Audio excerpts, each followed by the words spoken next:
Oh, yep. Turn on the camera just in time to belch at it. That's me. So hello. Oh, wait, I'm on the wrong page. What am I doing here? Let's go over here. Perfect. Oh, pardon me. So we're gonna go like that. It's like over there. And now it says.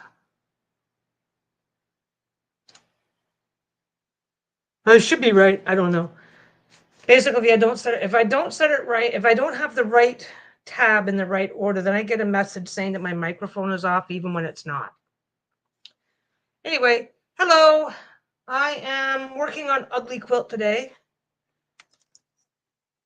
I scared myself. So I'm sitting here. I'm looking at this going, wow, I'm doing really good at using up all the scrap, right? And then I actually went and got out all my scrap. Of course, it's not going to focus.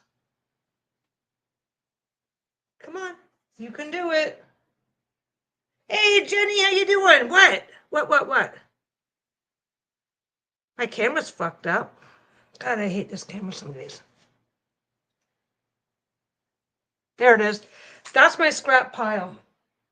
That is my scrap. I took all my scrap from all my sources.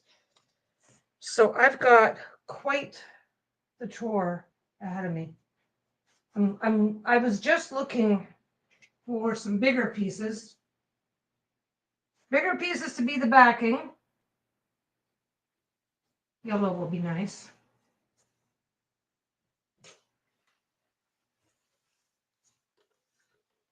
Oh, I've got tons. You got the job. Was it the one you were talking about? And are you going to take it? Nice. Nice. Congratulations. We're going to put that there. I only need one ruler up right now. Yeah, I was oh so proud of myself for all the scrap I've been using up. Because I made myself a nice little bin of new stuff, right? This is all new stuff. Oh no, there's some older stuff in here too, but there's, I got that one. I got two drawers full of scrap. Yep. So there's that. So community college. Nice. Congratulations. Congratulations. Was it the one you were telling me about before, or is it a different one? Either way, I'm glad you got the offer. I hope things go well. Fingers crossed. Fingers crossed. Anyway, I'm going to go. That one's big enough to be a back for something. I got to iron a bunch of stuff. Actually, I guess I don't have to. I should iron my backs.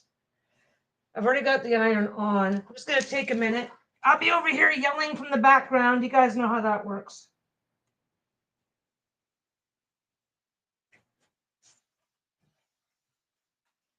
Oh.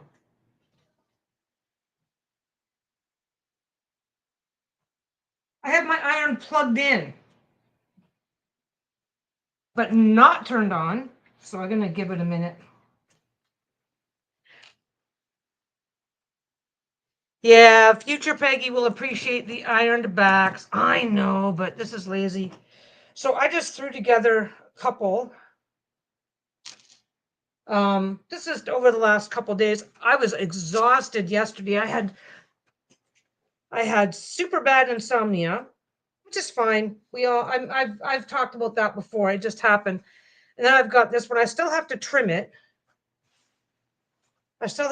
This one's got the back already on it, but I have to add some. I'm doing the back thing where I cut it all nice and flat, and then I sew in the back later. Same for this one. Back's already there, so I'm gonna get those two ready. This one needs batting. This one needs batting. Be right back.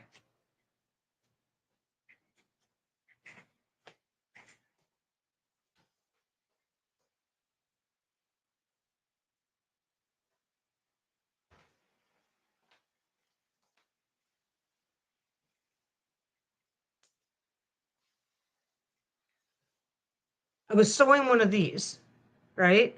Nice, cool design, which Lisa's already stolen this one. It's a plate holder.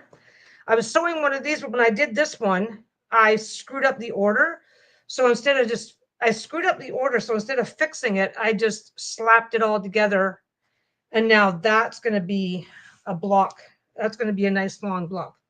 I got to go put this one back now. I'm just waiting for my iron. Should be hot by now.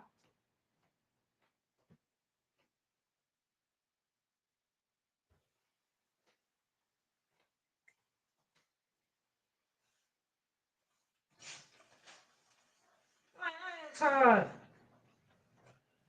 The good news is I don't have to make it perfect. I just got to make it good enough. And then life is fine.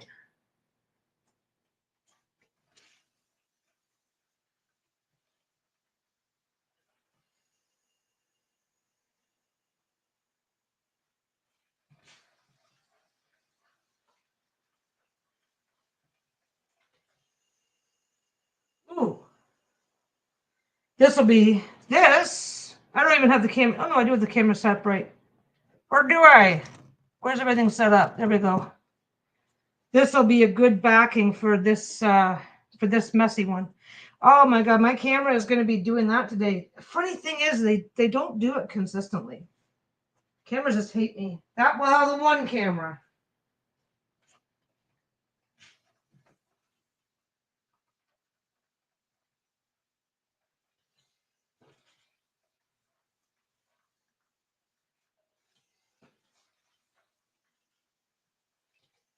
Okay, that's good enough to get me started. I'll come back and sew a little bit more in a bit. Yeah, this camera makes me a little nuts. Okay. No, the camera's not dusty. It's a webcam, but it's an older one, and sometimes the older ones are just a little bit slow to adjust, and so it doesn't really adjust very quickly. So whenever something's moving around, so now you got to tell me what you're going to be doing at the new job. I need to know. This is really important. Really important. Life or death. Okay, I can put that there. I'm going to start with this one because I want to get that. I think just, yeah, it'll go on the back. It'll go on this. Okay, so I got that. I need some backing. Need to sort through my bag of batting. That might work. Let's see. I can also see it did it again. It just does not adjust quickly. Okay, if I want to make this shorter, I can use this piece. Otherwise, I got to use a different piece. What I'm also doing today is I'm switching out, not switching out, but I've been using a polyester batting. This is a cotton batting. One of the things that I said I wanted to try for this project, yeah, these are too narrow. These are going to be good. This is the proper cotton batting, and these ones are going to be good for especially some of the smaller pieces. One of the things I said I wanted was different batting and different thicknesses. Yeah, this is just a big old bag of, hey, this one might work. This one will work. I'll have to cut a little bit off, but I don't care. So anyway, I'm going to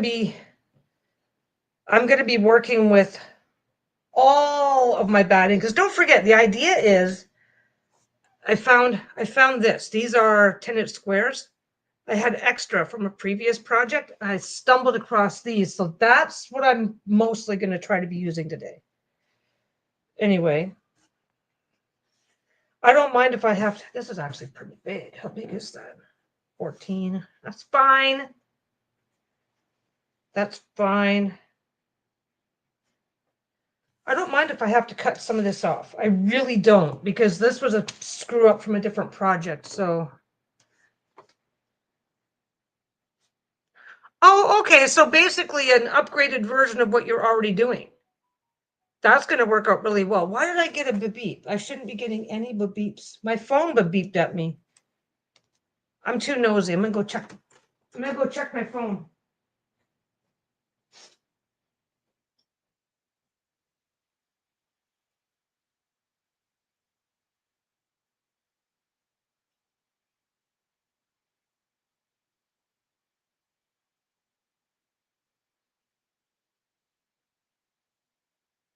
Okay, this is weird.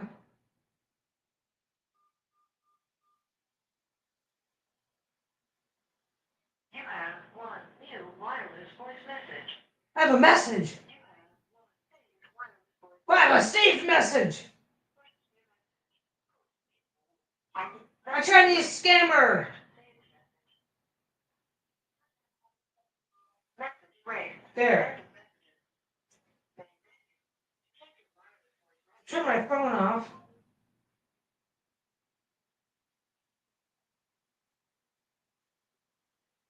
Ooh, this still got pop in it.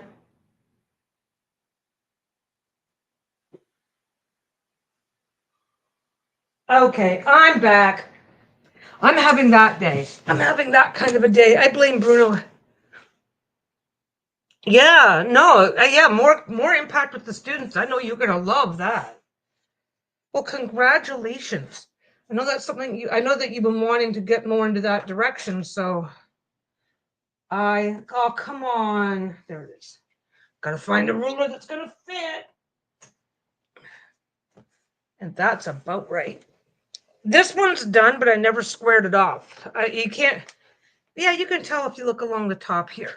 Ugh. Anyway, so Tuesday night, I had severe insomnia, which is something I deal with. It's not the end of my world. Come on, where is everything? I've dealt with severe insomnia off and on my whole life, so that's not anything strange. So I'm up till 4 o'clock in the fucking morning. So there's no way. It makes no sense whatsoever to try and live stream on 6 hours sleep, because when I haven't had enough sleep, that's when I making little mistakes. Making little mistakes as I go on projects like this is no big deal, but making major mistakes, even on this, making a major mistake on this that can't be fixed just wrecks your day, right? So it's like I can't sew today, which is fine. Played Diablo because that's they run in seasons and the current season is ending soon. So it's like, okay, I'll play Diablo, no big deal. So that was fine. So that was yesterday. And then last night, little Mr. Bruno decides at 3 o'clock in the morning that he is wide awake and needs company.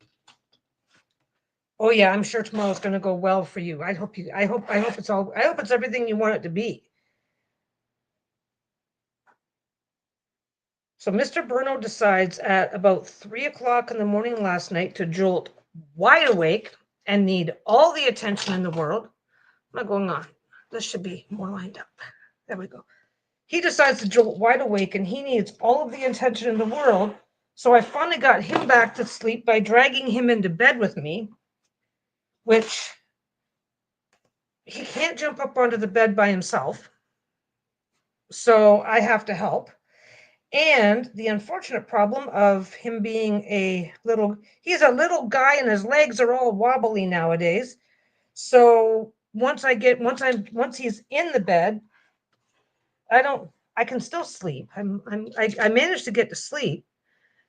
Anyway, I get him into bed. He's like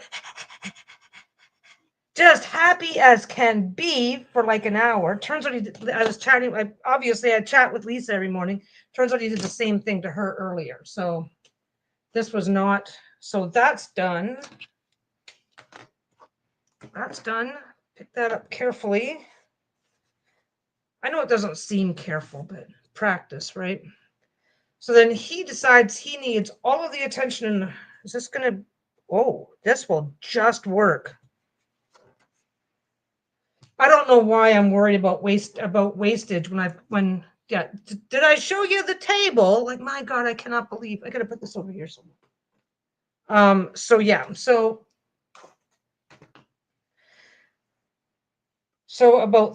about 3 o'clock to 4 o'clock or I'm not sure, right? So he is like just having a happy fit. He is so happy. He is just like, hey, I'm the puppy. I'm a good boy. Look at me. Get him up into bed with me, because he's also sitting beside the bed doing this while he scratches. You know,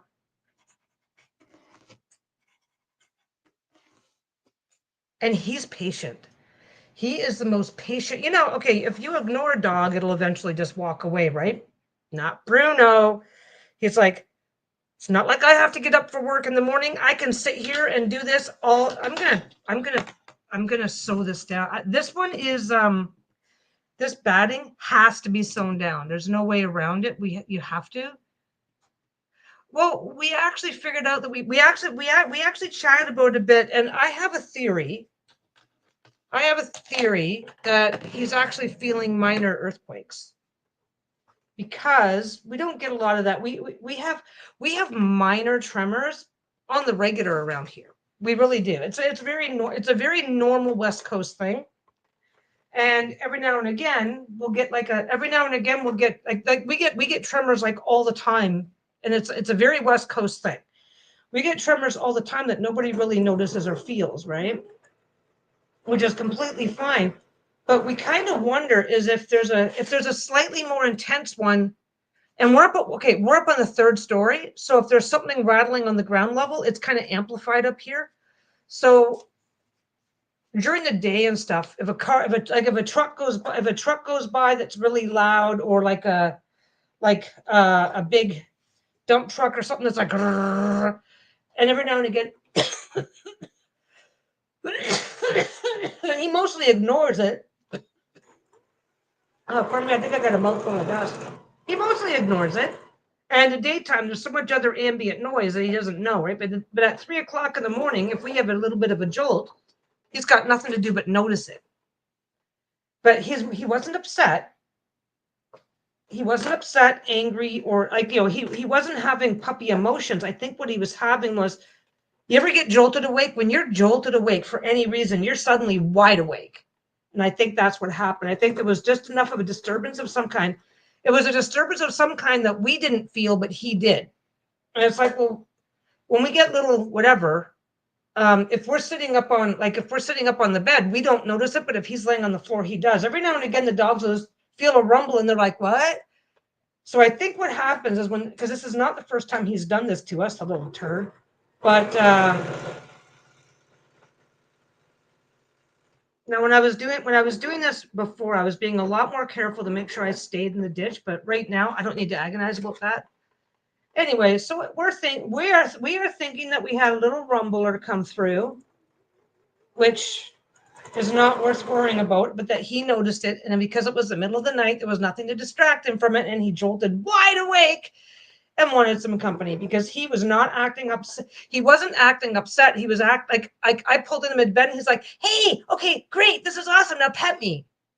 So he was just all about getting cuddles and attention, but not in a, when Bruno's upset, you can tell, because usually, when Bruno's upset, he barks. Oh my God, he barks. Super quiet, just whatever. Anyway, it kept me awake for about an hour last night. And then I try to avoid pulling him into bed because he can't necessarily jump down by himself, because there's a he's kind of getting a bit wobbly on his feet these days. He's always had bad knees, and now they're like, he gets pretty wobbly, right? Yeah, that could definitely bother him. So anyway, so that's what we're kind of, that's the working theory, because we can't think of anything else that he might feel that we would not notice. Because if there's a loud noise or something like that, that usually does wake one of us up, and he woke us up, but there was nothing going on that was bothering either of us. You know what I'm going to do? I'm going to do the thing. I'm going to be lazy. I'm going to be really lazy on this block. They're supposed to be ugly blocks. This is already really close, so I'm not going to trim it. And if my things are here, not very visible, I don't have to care. I mean, if they're not very even, because that is the spirit of these blocks. And I want to get a bunch done today. Oh, I gotta show off the how far I've gotten on the Stonehenge one. The Stonehenge one. Anyway, let's finish the Bruno. Let's finish how I hate my dog. I don't hate him. I managed to get back to sleep. But here's the thing: when he's up in the bed with me, because he can't necessarily.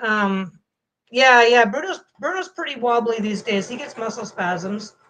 They don't seem to bother him, but they definitely affect his balance. So, you don't want him jumping off. You don't want him jumping off of a bed at because he's already uncomfortable trying. He can't get up. It's too high for him to get up, which means it's kind of yeah. So basically, whenever he does do this to us, he does this once in a while. Whenever he's done this to us, he can jump up and down on Lisa's bed because it's lower. Um, but yeah, so whenever he's up on my bed, I have to kind of sort of keep half an eye open. So I'm not really sleeping. I'm kind of dozing lightly. So yeah, so he comes in. He comes in around I don't know 4 o'clock. Keeps me awake for like half, 3/4 of an hour because it took that long for him to decide he was willing to go back to bed, back to sleep.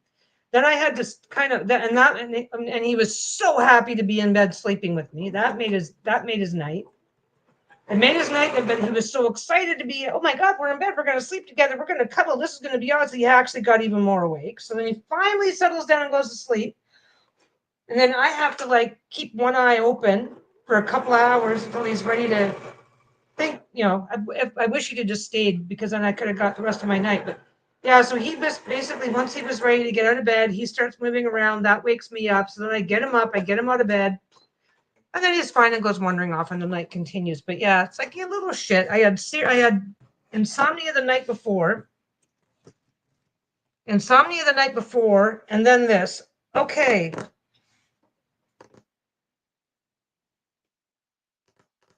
let me check my colors.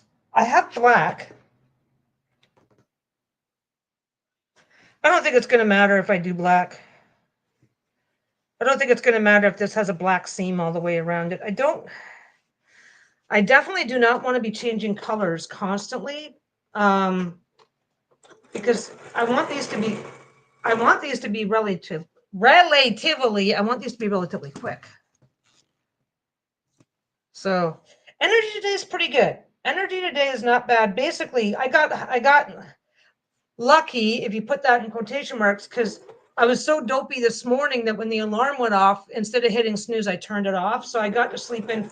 I ended up sleeping in this morning. So I got that going for me, which was nice. So I got a decent amount of sleep. But yeah, I wanted to film tomorrow. I wanted to go live yesterday, but it sounds silly to say. It sounds silly to call these ugly blocks and I don't care and yada yada yada, because that's true. But I also don't want to fuck them up so badly I don't want to waste an entire afternoon fucking these things up so badly that I can never use them, right? So it's like I can't. Well, and of course I can't work. I'm too tired to work on anything that does matter, and I don't want to fuck this up because it really defeats the purpose of. I want ugly to be a relative term. It's like I definitely want this to be an ugly quilt. But like I said, I don't want things to turn out so badly that they can't be used. So yeah. But energy's actually good. I ended up sleeping in. Turns out he had Lisa up for like a sound. It sounds like he started with her. Yeah. They are intentionally ugly, but I don't want them to be. So far, none of them's been. So far, no individual block has been horrifically ugly. I just like it as a word because for some reason it just sounds like fun. Anyway, um, but yeah, he had Lisa up for a bit, but we're kind of thinking it might be little earthquakes. It's because anything to do with vehicle traffic or stuff like that usually wakes one of us up, and we kind of remember hearing a lot. Even if we're like, we kind of remember hearing a loud noise. Nothing. He just decided to be wide awake. So it's like, okay, well, it's probably something even more simple, but well, actually, maybe not. We had an earthquake a couple months ago. We had an earthquake here a couple months ago. Wasn't a big deal. Wasn't a big deal at all. But I'm sitting here minding my own business, and all of a sudden there was this jolt. There was this jolt, little rumble. Then about 30 seconds later, jolt, little rumble. Jolt. Like nothing in the house moved, but you could definitely feel it, right? I thought a truck had driven into the building. It was that kind of a jolt. If you've ever been in a building when it's been hit by a vehicle, you'll know what I mean. And you can probably imagine it.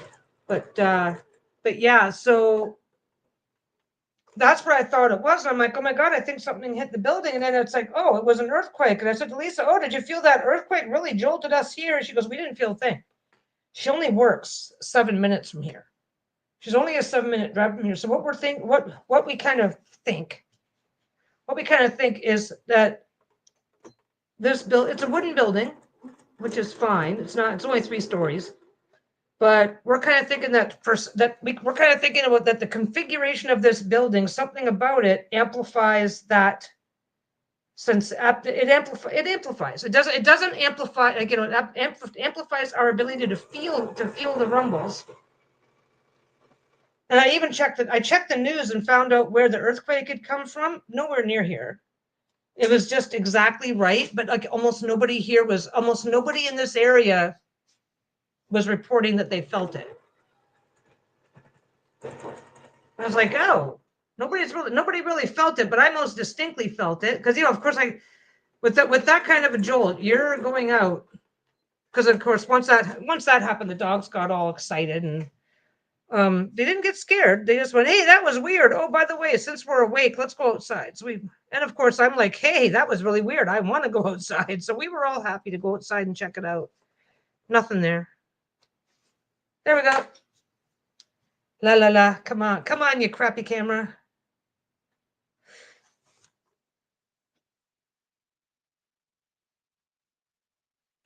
Yeah. Yeah, I don't know what I thought we would find if there actually was something going on, but yeah, it was. I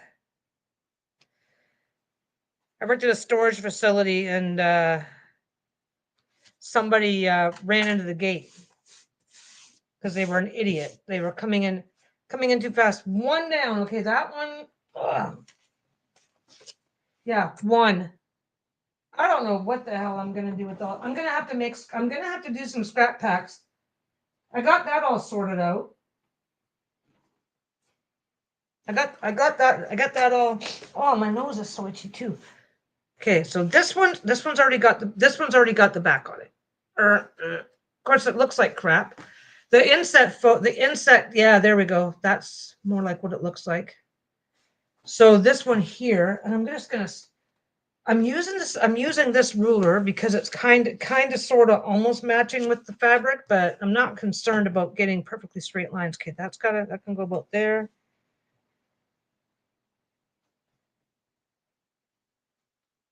I'm just fine. I'm feeling this is thick enough that I'm just feeling for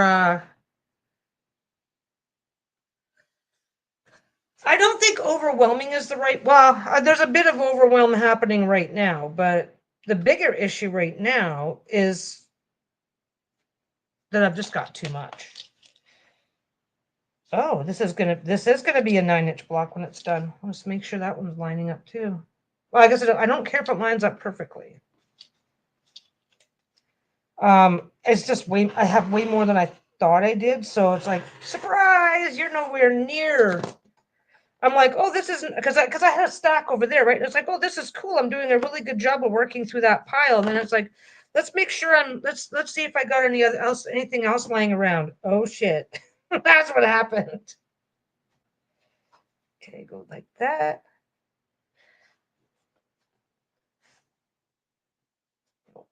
Back up a little bit. There it is. I gotta make sure I'm at least getting. It's okay if a little teeny tiny bit of the batting doesn't make its way in. What I'm thinking about doing is making an actual couple of 20. The thing that I'm doing is I'm going to take these and piece them out into 20 by 20-inch blocks. So I might do a few that are just start randomly and just keep going until it's 20 by 20. That won't be difficult. I just I think I would start. I think I would do this same process. Come on, where is it? There it is. You just got to kind of bring it back. I'm getting 9 3/4. There's an extra 1/4 of an inch that I'm squeezing in here. Anyway, oh, I was going to do a thing. So basically all I'm going to do here is set that over there for a moment. There we go. There we go.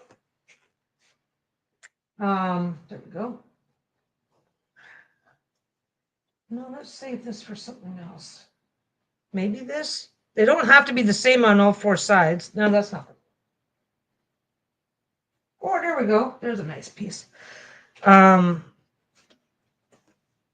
No, basically, I get around this problem by doing scrap packs and sending them out and inflicting this mess on other people, which I haven't been doing because of the tariffs, which I just recently sorted out. I sorted out. Come on, we sorted out a few things. We can send stuff without paying tariffs if it's a gift, which the scrap packs would be. Oh, I want that one. Scrap packs would be a gift, so that solves that problem. I can start sending those. They're tariff free, so I can start sending those again. And then after that,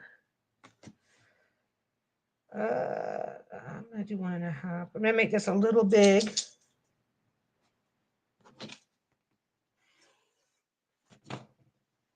Size we're looking at. Oh, perfect. So yeah, we sorted out the tariff. We finally took the time to sort out the tariff stuff. So if I were to send a scrap pack, I would just say that yeah, I'm gonna crank through some of these today. I want to crank through all of them. If I do a few that are just flat out 20-inch blocks, I can get them done and not have nearly as much to worry about. I'm gonna do this a little bit different. I'm gonna do one on the top, one on the bottom, then do the sides. I've got more if I need it. Okay. If I go, so I'm gonna go top, then bottom, because once the top is on and the bottom is on, then this, oh, that'll still mostly fit. But if I do top and bottom, I can do them out of one piece, and then I've got the other two pieces to do the extra that you're going to get the extra 1.5 on each side. So I'll do that. Anyway. Yeah. Oh, I'm going to show you a thing. I finished the Stonehenge. I finished the panel. I finished the individual panel, so that's what it looks like. That's its finished size. So it's intentionally wonky and off center because that's what it's supposed to be to get the effect. I haven't decided. I still have to decide, and this is where I'm at right now. I still have to decide whether I want it to be a full size blanket, a lap blanket, whether I want it to be square or rectangle. So I need to sort out the dimensions, and I need to decide whether I'm going to do, if I do a full top and do backing and whatnot, that's one project. If I do quilt as you go, then I have to add a back and finish that, then. So I didn't have to make a decision on that, but I have to make a decision on, wait, which way do I do this again? Has to be that way. So it goes that way. So it's on the back. Had to think about that because it's going to sew on. I've only done a few of them, so I have to keep reminding myself what the proper way to do them is. Anyway, so I've got as much done as I need to get done. Now comes it's like, okay, this is the star of the show, and that's set up. And that part's fine. Now I have to figure out. Come on, there we go. You can do it. So now I just have to figure out what style of quilting I want to use, because that matters. That matters at this stage. I'm going to be keeping that. I'm keeping that. That's going to be mine. That's what I wanted to do. But I think I've got like 2 more panels right there. So I think I'm going to be I think I'm going to be including that in a couple of scrap packs. But yeah, I gotta make. I got basically. I gotta. I still have to sort all that though. A scrap pack isn't much of a bonus. Yeah, so that goes there, and then you go like that, and then it goes like that to the front, to the front, to the front. Oh, there we go. But yeah, so you got a little extra here, and then going to be a little extra there, and then this will fit better. Anyway, but yeah, I've got a bunch of them. I thought I only had like 2 Stonehenge panels, and it turns out that I've got more. So, but I probably should consider doing a giveaway for Christmas. But I still have to actually. I do, but I don't because I still don't trust the post office to get anything right.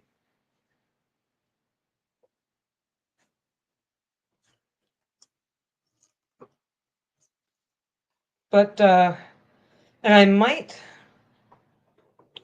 I've got nobody that I can do the. I've got nobody. I've got everybody in my life that could use a quilt has already got at least one. John's only got one. Maybe I'll make him. Maybe I'll save. Well, I don't know if I'd save that for him.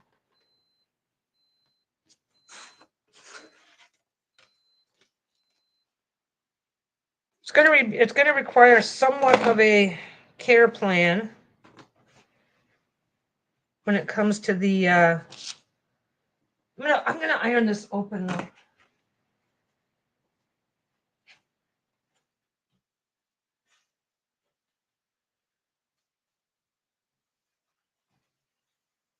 There we go. Because my iron was just about to turn itself off anyway. I want it to stay on. I want this. I might. Well, I don't know. Lisa, I'll tell you right now. If I don't think of somebody who it would make a nice gift for, then Lisa's probably going to end up stealing. If Lisa steals that, then I can steal back the mushroom one. My big thing right now is to decide what size of blanket I want to make it. I haven't decided yet.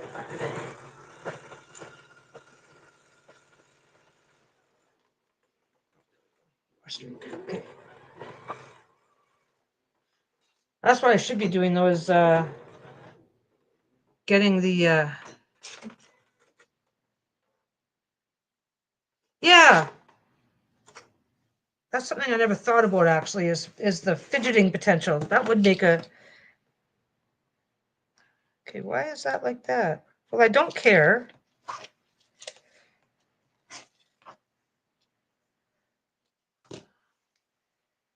It's not going to be quite big. See, that's why I wanted to do it that way. This one's going to be off by like the tiniest bit. Come on. I don't really need to iron this one, as long as I get a good, I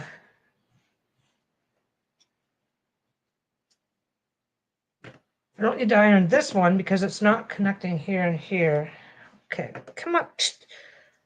I've got so much static, it's getting so bad. Try to throw away thread and it just like, screw you, I'm staying. I live here now, leave me alone.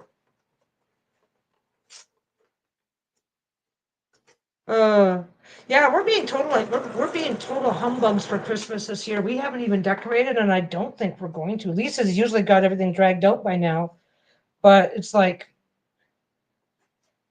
it's just the two of us. We got better things to be doing with our time. I don't want to say better things, but like when your kids are adult, when everybody is an adult and nobody needs anything.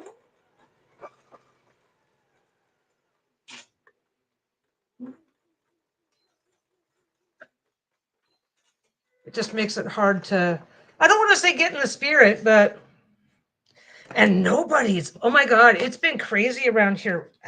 What's it like? What's it like in your area? Because I'll tell you, like, there's the one restaurant near us that we like to go to, and we're regulars. They know us, right? Like we're there often enough, right?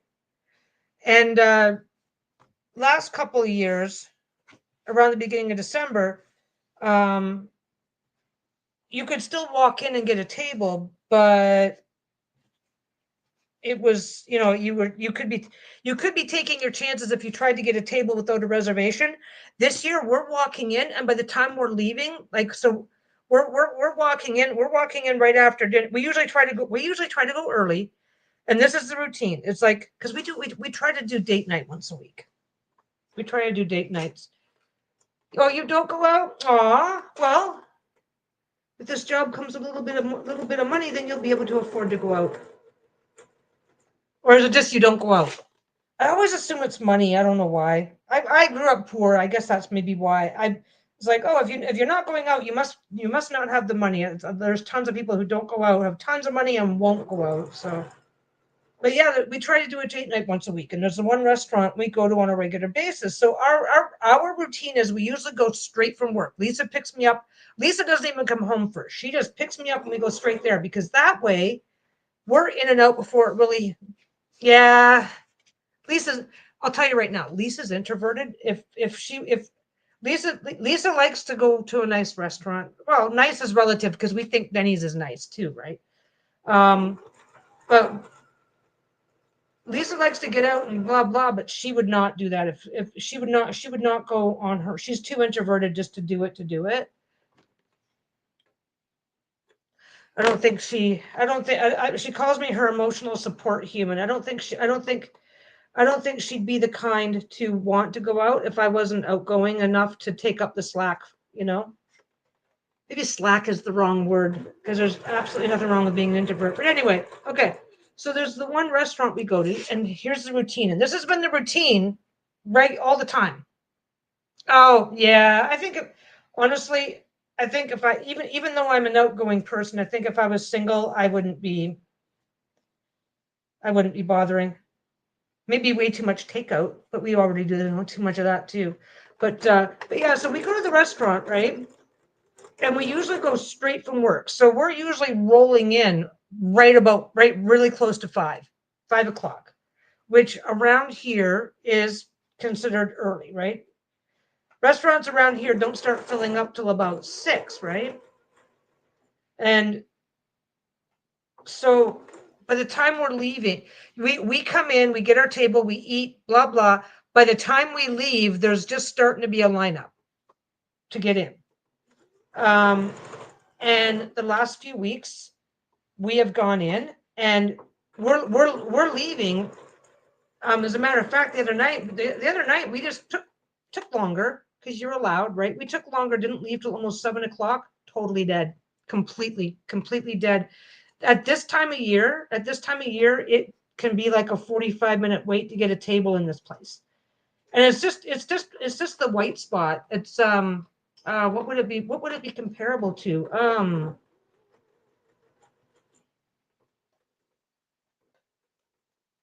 I can't think of what it might be comparable to. It's burgers, fish and chips, that sort of thing. It's not a pub, but it's a burger. It's a mid-range burger place where you. It's a mid-range burger place. It's a mid down, just like Red Robin. It's kind of Red Robin style. Okay, what are you sticking on? Oh, that's right. Okay, lift up. There we go. Something stuck. There we go. But yeah, usually by this time of the year, because it's also a kid-friendly place, right? Usually on a regular Friday or Saturday night, they are starting to fill up by 6 o'clock. You need a restaurant. I mean, they will take reservations or be prepared to wait if you're showing up after about 6:30. We're not even there. There's nobody there. It's dead. One of the staff was telling us that they got sent home early, like on a Saturday night, I think it was. It's like fucking nobody wants to spend money this year. Nobody.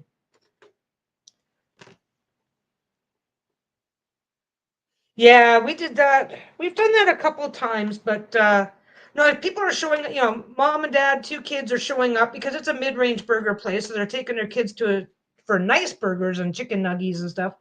Yeah, usually there's a big wait, no waiting. No waiting. It's like that's not normal for, and this is a big, I don't know what you want to call the culture here, because we're like we're in a little town. We're right near a major transit hub. There's a ton of people that live in this area that work in downtown Vancouver, eating. There's people in this area who just don't eat at home ever, and the restaurants are dead. Come on, you can do it. I'm not sticking my finger in there. You can do it. Wow, what was that? There we go. Oh, you're staying up. You're stuck on something. You should not be staying up. Let's see. Nope. Okay, I'm going to finish this one. It's going okay, but there's two little feet here that need to be down, and they're not. Oh, there we go. There they go. This is called a walking foot, and it's a really, really good one, but it connects in a little bit differently than because it's a built-in walking foot. It's a little specialer, but it also hooks in a little bit differently, and sometimes it disconnects itself a little bit, which is it's not a big deal. You just gotta check back here every now and again and make sure it's in place. Yeah, we're part of the Metro Vancouver area, and it's about 2 million people. So there we go. Another one. Yeah. We have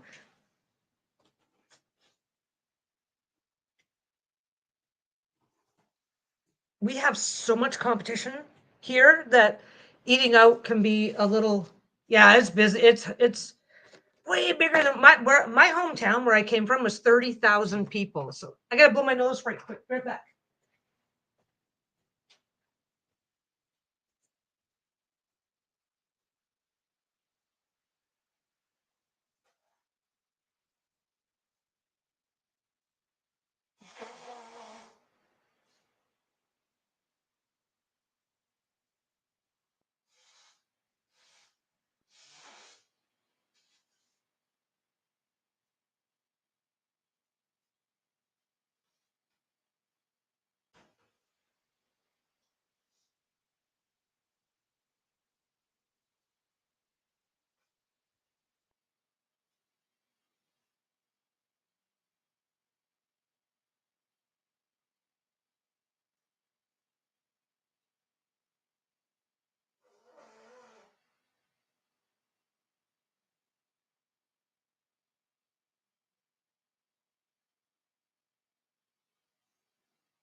La la la.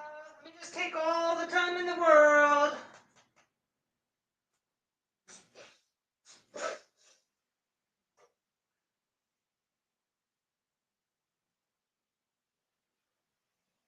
I am back. Thought I was gonna blow my own head off there.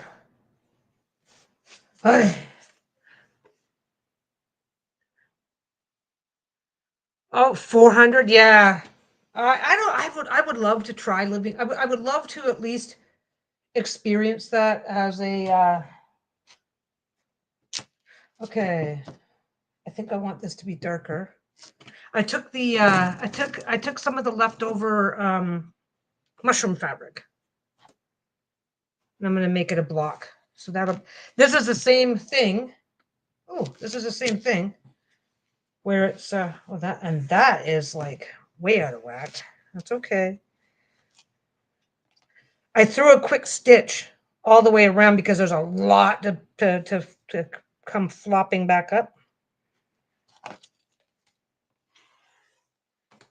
So I put extra stitches in so that it's still going to come back up now, but at least it won't come back. I didn't want it moving around too much until I was ready.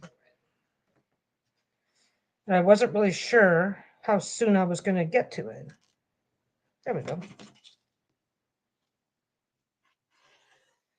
But yeah, we've got, depending on what it is you like to eat, we've got so much competition from the restaurants that it's often easier if you're looking for something specific, right? Like if you want a steak dinner, depends on what you want, of course, but depending on, there are a lot of things that we can get here where it's cheaper to go and get it from a restaurant than it is to try and make it yourself, which is like getting a little scary. But we've got such a culture here of people don't cook, period. It's like a little crazy. Okay, that one goes there. That one goes there. I use the excess up. Yay. Do. Do. I've got more here, so I'll just cut another piece in a second. Okay, so there's 3 that are finished.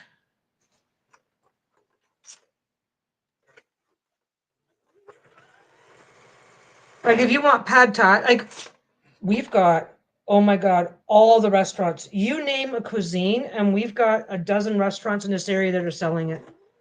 If you want pad thai, if you want Chinese, that's everywhere. Korean food, everywhere. If you want pad thai, everywhere. Sushi is everywhere here. We have every cuisine here, every one of them. So, but like if you want to, okay, like say that you want to be adventurous and make, well, pad thai, right? Say you want to be adventurous and make pad thai. Well, you have to go and get the vermicelli noodle, which is a rice vermicelli. You have to go get the noodles. You have to, because it's made with rice noodles, so you have to go get the noodles. Then you have to get the various sauces that go into it. Like it's like $6 or $7 just for a jar of satay, which is a peanut sauce. Well, there's satay and then there's peanut satay. So just to get the peanut sauce that goes on traditional pad thai, that could be $6 or $7 just for the sauce. Oh yeah, we have, you name it, we have it. Indonesian food, African food, getting specific by country. We have Ethiopian restaurants. We have everything. But yeah, like when you're like, oh, this is really cool. I want sushi for dinner, right? Well, for starters, sushi is made with a particular kind of rice. So you can just make regular rice, but it won't stick. So then you got to go get the correct kind of rice, and it's a process, right? I'm saying it wrong. Sushi is still a treat even around here. But the reality is that if that's something that you're really into, it's a process to make it. Yeah. Well, so sushi is a process to make. Which, mind you, if you like sushi, I can tell you exactly how to make it. It's easy, but you got to go buy all the ingredients. So you either have to eat it, or you either have to eat it often enough to use up all the ingredients, because you have to use a sushi rice, which is not the same as regular long grain rice, because sushi rice has more. Sushi rice is sticky, and then you put in. I forget what all it's got in it, but it's okay. It's the type of rice. Like there's a difference between a russet potato and yellow potatoes and red potatoes. They're different. You cook them up and they have different textures, that sort of thing. It's the same thing with sushi and the sushi rice. So you have to have the proper kind of sushi rice on hand. Then you have to go get the nori, which is the seaweed, which is fine. That's all. It's all cheap, but by the time then you have to put in the rice wine vinegar and the you can use regular sugar. When you make sushi rice, you have to put in a few things into the sushi rice for it to taste the way it's supposed to. So you have to do that. Then you have to prepare each individual filling, right? Oh yeah, I've made sushi. No, that is sashimi. Sashimi is the raw fish. Sushi usually involves cooked ingredients. Sashimi usually involves, well, no, I guess that's not right because now that's the technicality. That's the technicality of it all is that sushi is usually cooked ingredients. Sashimi is the raw fish, but you can get salmon and tuna rolls and stuff like that are usually a block of rice with the raw fish across top, and then it's sashimi. But yeah, I fell in love with. I never had sushi ever before we moved out here, so I fell in love with it. Learned how to make it because it was fun, and with that, of course, now don't get me wrong. At the time that I learned how to make it, there's me, Lisa, and the two boys all living in the same house. It was worth it, right? It's fun to make. It really is. You get a bamboo placemat, wrap it in plastic, put your that will work. Put your rice, put a handful of rice on. You get a bamboo placemat, and then wrap it in plastic so things won't stick, and that's your sushi mat. Or that's not gonna go. It'll be fine. I don't have to care.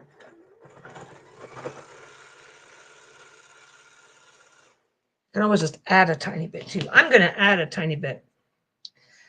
Um, I never got very good at rolling it because rolling it is a skill all by itself. So that was a thing. Okay, I'm just gonna do that. It looked long enough, and then I let something shift, so it's not quite long enough. So I'm gonna add a piece so that now it's definitely gonna be long enough. Anyway, but no, like okay, like making sushi. If you're into it and want to do it, can be fun, but you have to have enough people eating it to warrant the cost because there's a surprisingly okay like California roll is just chopped up crab meat and mayonnaise and cucumber and avocado. I can't remember. Um, which is fine, but unless that's the only kind of sushi you want to eat, you also need to do some tempura, which needs a deep fryer for starters. You need a deep fryer to do good. You can do that. You could do any other kind of. You could just take prawns or whatever. But yeah, like it's getting expensive now. But you could go buy a dynamite roll for like $2. And there's probably places in Vancouver where you still can because they just sell so much of it. They sell so much of it that they can just buy their ingredients in bulk and compete with anything you can make at home. And you walk in, you order your sushi, here's your sushi, and you walk out. So, but doing sushi, okay. I'm babbling because I can. Because it's the Peggy show. But making sushi is a lot of fun, but you could end up spending like half your day just to make it. Half your day just to make it. There's ways to redneck it so it won't matter. But if you want the authentic taste, you need rice wine vinegar and what's that sauce? You need certain things.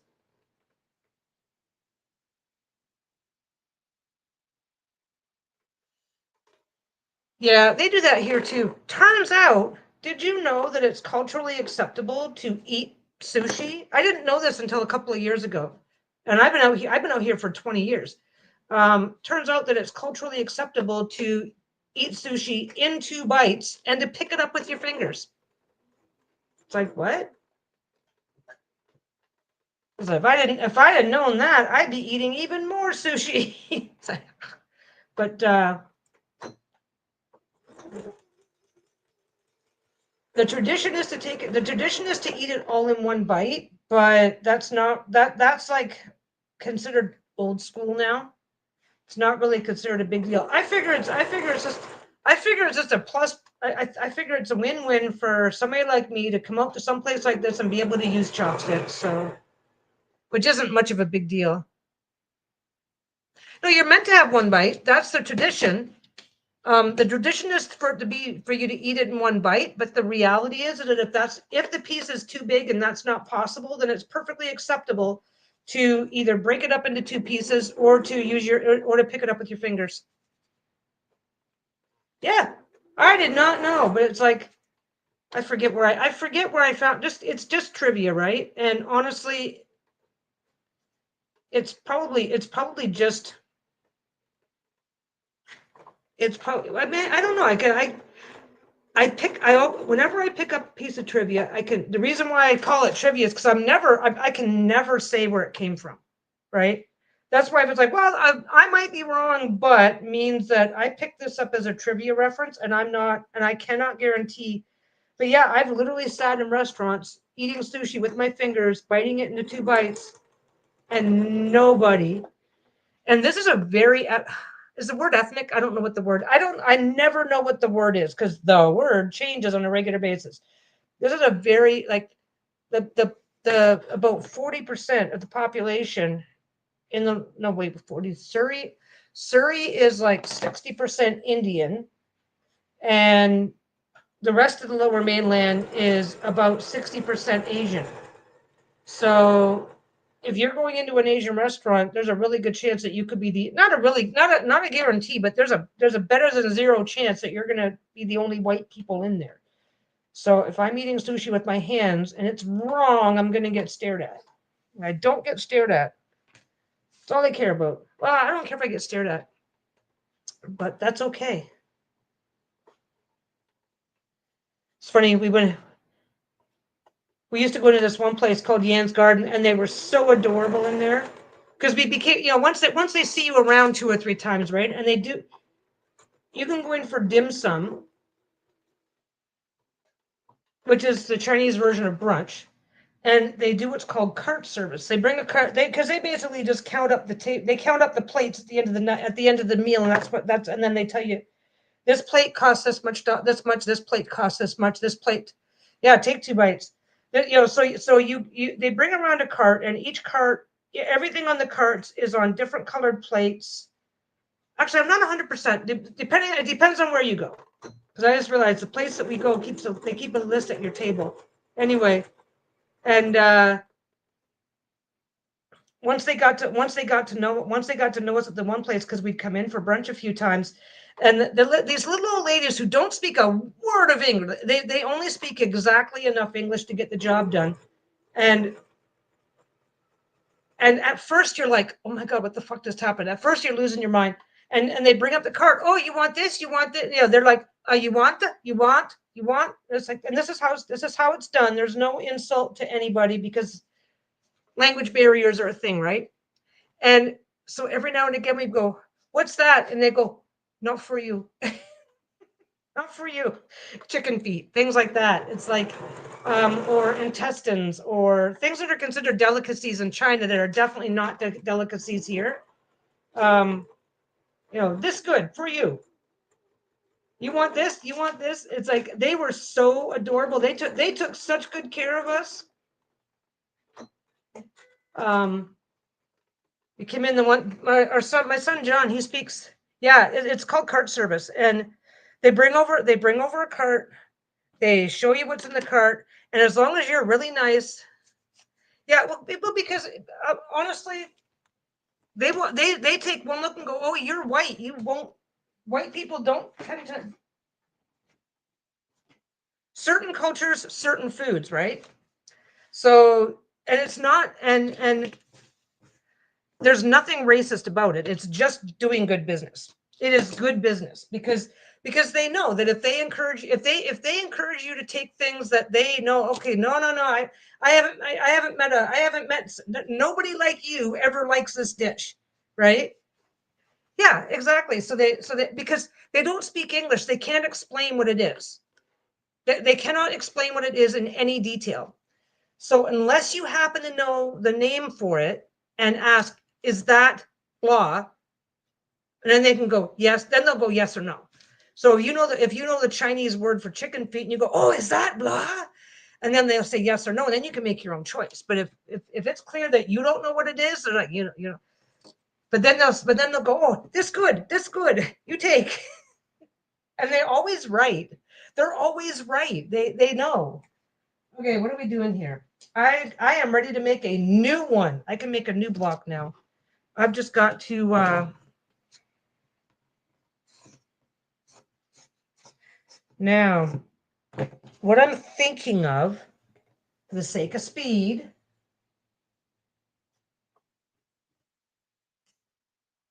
I've got some 10-inch squares. Yeah, no, it's because don't forget, like I said, it is the word racism has no place in the conversation. And the reality is that they know. They know. One time we came in with John, who speaks he speaks just enough conversational Mandarin to get by. This is number 4. I can do. I want to get one. I just want to do. I just want to do a few, one and done. Just chop it up and get it out of my way. I'm still gonna have to trim this down, but if I do it upside down, you'll get a better idea of what I'm doing. I just want to do a few that are just straight up. Here's your block. Leave me alone, because that'll get some of the bigger pieces used up. It'll get me a block. I'm still going to come back and trim this. Actually, I'm not. I don't need to now. I just trimmed it properly to begin with. Technically, it's better to come along and get a cutter in here. Anyway, yeah. Like, I don't know what it's like now, but there's if you go to a Thai restaurant here, if you go to a Thai restaurant here and try to order spicy, they won't give it to you unless you're Thai. Thai food is insanely spicy. Yeah, that's gonna be a pretty one.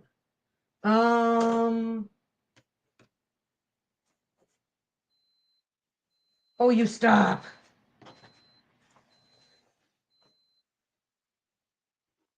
Oh, what's that? It's fine on this side. Every now and again on the back, you'll see this. They probably just sprayed an extra layer of. I'm gonna do this one like that. Come on, come on. Yeah. Basically, we went in the one day, and they just they already knew us.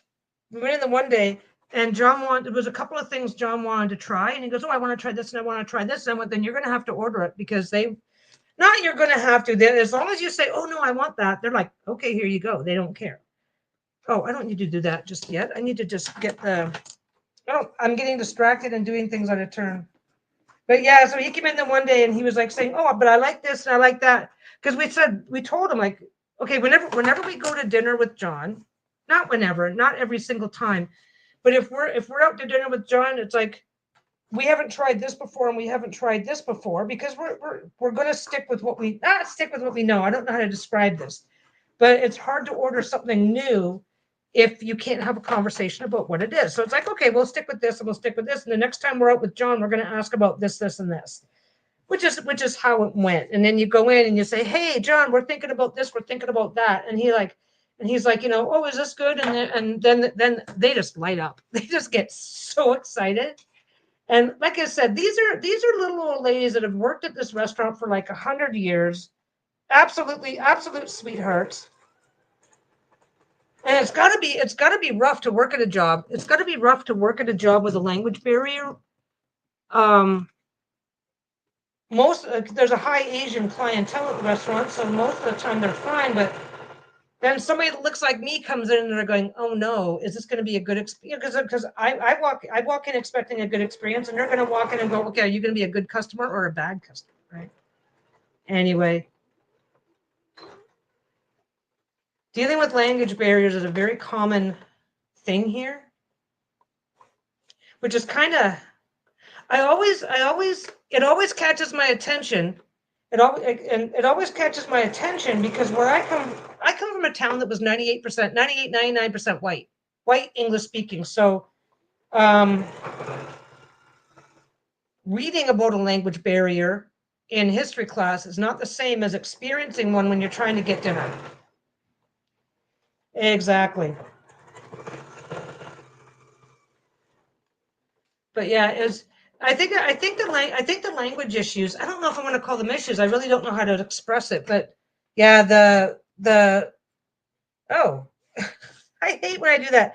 You can't you can't see. It's hard to see the back because of the way the fabric goes. So if you've run out of bobbin, you can't tell. I had it there. Oh wait, I want that one because it's not a full one either.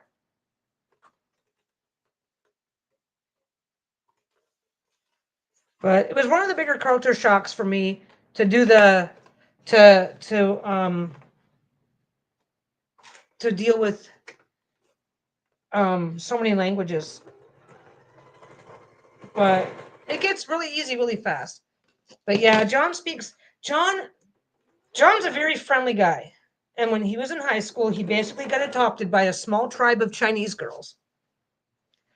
Um, he never dated any of them, but Chinese kids, I guess, mostly girls, but he basically got adopted by a bunch of Chinese girls and their friends, and they started passively teaching him Chinese. He was vice president of the Mandarin Club. So it's like, oh, okay. It was awesome. Totally awesome. But anyway, no. Okay, so back to cooking at home though. Depending on what it is that you like, basic foods like sushi here, the restaurant industry here is like you could eat at a different restaurant every day and spend the rest of your life. Oh, they love teaching him. They thought it was the cool.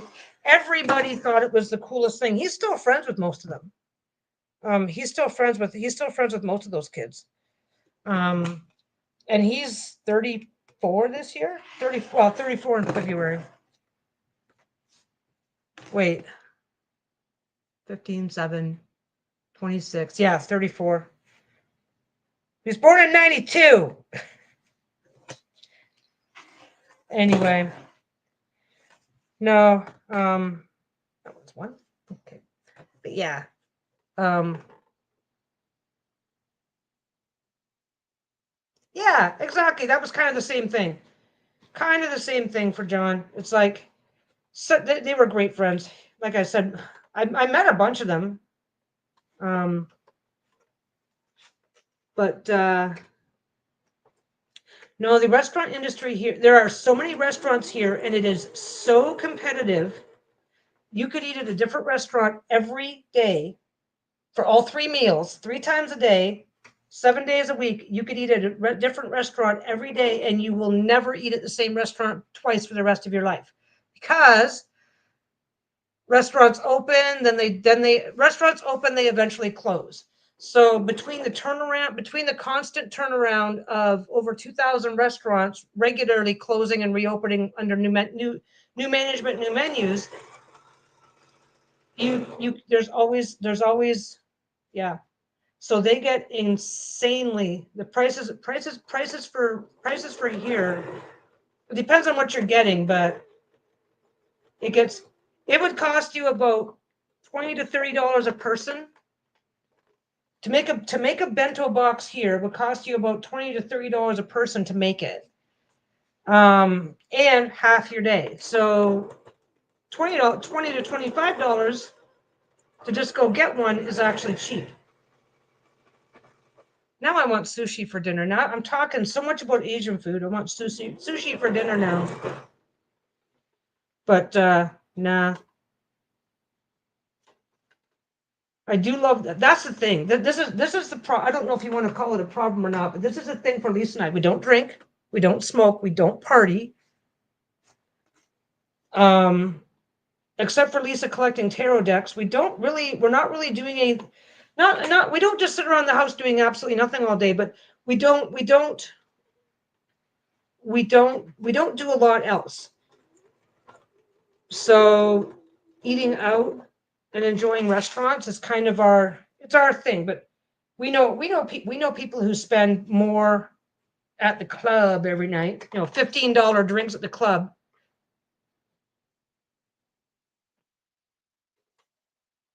Yeah.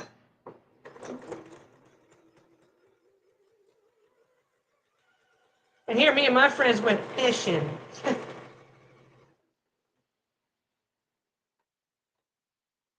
Yeah, we were a very homogenous community where I come from. But it's kind of funny. We were a very homogenous community, but very curious. Like we had I don't know what the program was. But we had a Japanese girl. I think she was Japanese. I can't remember where she was from. Um, come to our school as an exchange student under some foreign exchange program or another, and everybody just adored her because we were like we had I don't want to say there's fetish and then there's fascination, but we had a fascination with all things different where I come from. Like, oh, that's really cool. I want to learn more. So she was really popular and did very well. And I think we had a couple of other exchange students, but the one that was the only girl that I met because she was in my class, in a class that I had. But no, it is cheaper, especially like if you are somebody who if you are one of those people who eat sushi every night. Both games. I don't understand. There we go. Another one. Another one done.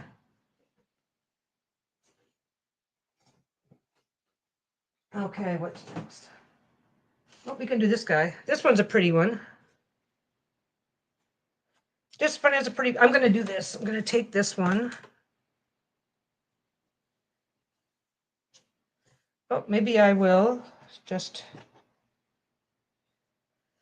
Okay, I can either trim this into 2 blocks. These are all 10 by 10, but I'm definitely going to be doing other sizes. I have this 10 by 10, so now is a good opportunity to get a bunch of shit used up.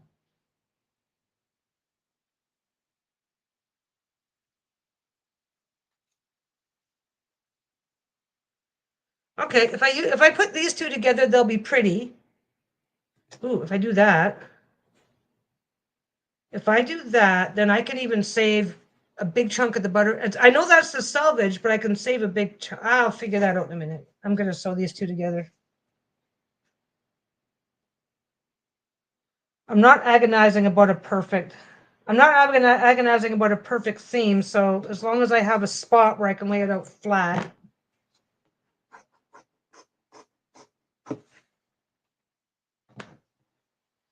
then we're good. Oh, I could have done it in reverse. Oh well.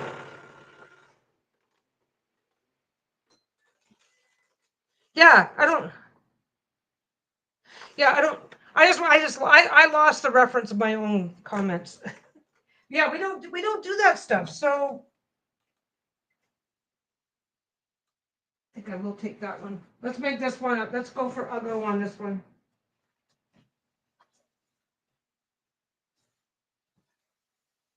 Oh, come on.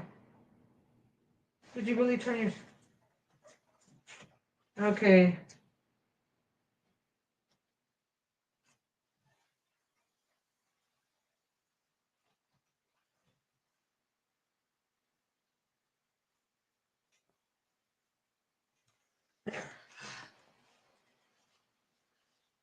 Yeah, so we don't spend money on anything else. So we don't really, you got to eat.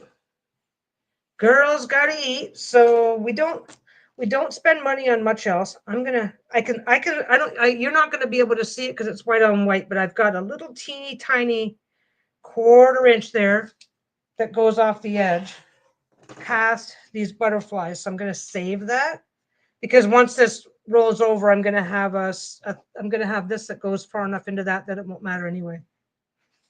Okay.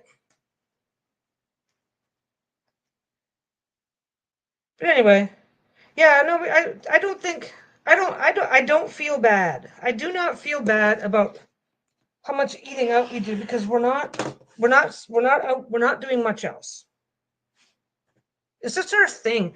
We realize we're like, oh, we want to do a vacation. We want, and we every single thing that sounds appealing to us as a vacation is I don't know if you've ever heard of this, but you can take what's called dining tours, where you literally go to a different country or region or whatever, and then you try out their you go on a special tour that um, brings you to different restaurants and stuff, and then you just go and enjoy the or on a cruise.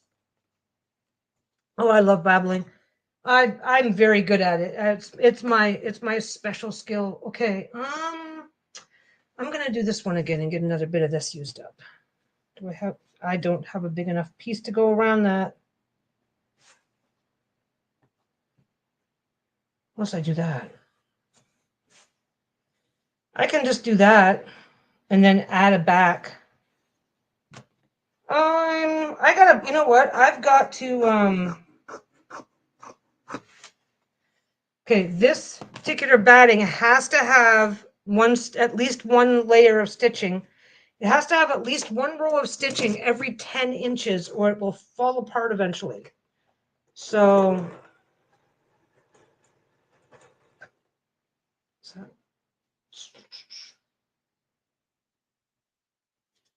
but yeah, we realized any place that we might want to go on a vacation, we're not just going to go. Okay, I don't think we're ever going to take a dining tour, but I think our travel.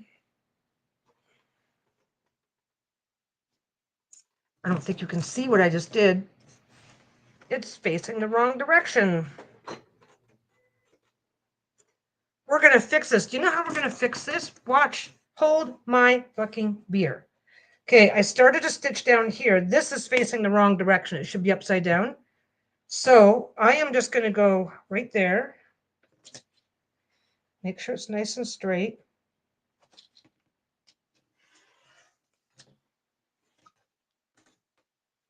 Make sure it's nice and straight. Because everything else is straight, right? There. And I just go like that. And I have one. So I now have two more. That one. Oh, wait. And this one. But, okay, these two pieces can go away. I just basically cut where the yeah, food options.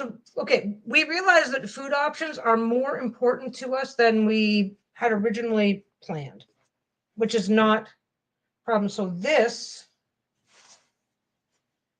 let's see. I don't have an inch there. Let's see what I got over here. Nope, I don't have an inch there, but I do have more than an inch there. So ugly quilting for the win. So I've got, so I said that when I sewed these two together, it's like, well, I don't want to have two blocks. And I guess that's exactly what I'm ending up with. So I'm just going to put a stitch down here. Oh, wait. I'm going to go a little tiny bit closer that way. Just a bit. Stay within about my inch. Yeah, that's close enough. I kind of want this one to be a little narrower.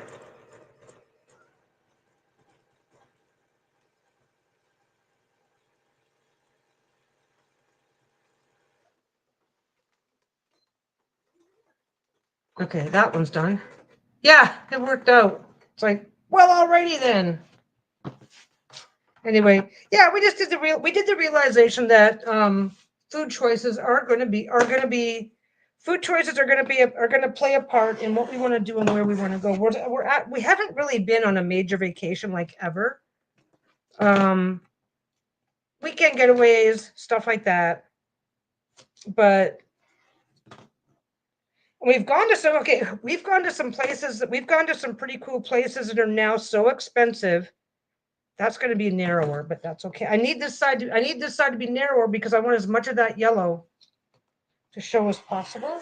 And I need to commit to not caring if my edging all the way around is perfectly sorted out.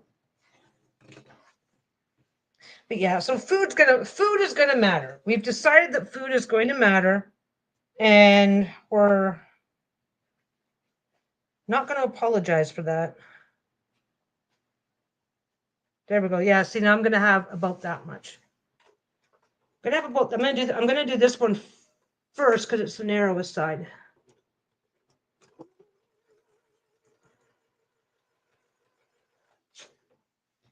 There's going to be the, oh, way over there. There's going to be the OM dot of whatever the name of the fabric was. We're going to see, oh, we might not see any of it when I'm done.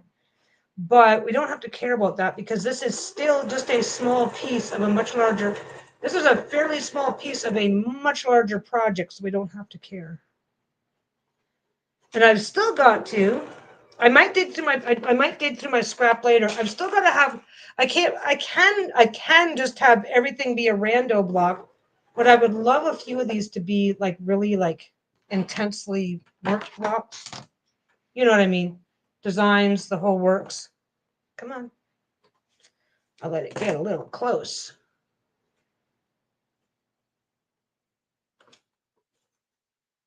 Perfect.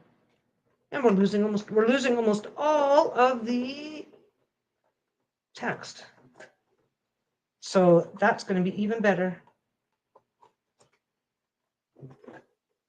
Oh, got to back up. Oh, I don't have to back up. Yeah, they're just going to be whatever. Basically, what happened right now is that I found these and they were already cut into squares. These were from an older project. This has been sitting in the bottom of a bin for probably at least a year now. So this is a good opportunity to get them used up. I got a little too close. I got to back up a little bit because I got to get this going. So yeah, so it's all puzzle pieces, all different sizes. Some of these are rectangular. Some of the square ones are pretty rectangular. It just doesn't show up very well because of the angling of the camera and stuff. Oh, what's going on over there? My camera is a fucking mess today. Let us see. Oh, do that. There we go. Do that. There, that's a little better. No, maybe it's not. I don't know. There, that's a lot better. Because we already know I've got the other one that I'm bringing out. Okay, what's going on? Oh, every now and again, these corners get really blocky. So every now and again, they like to.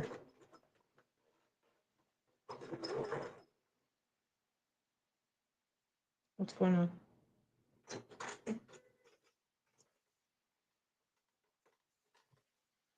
I need a piece of scrap. Got a whole bin of it. I'm looking up on the table for scrap, and I've got this giant fuck. I don't know if it's a bump in the fabric or not, but it's not willing to move forward right now.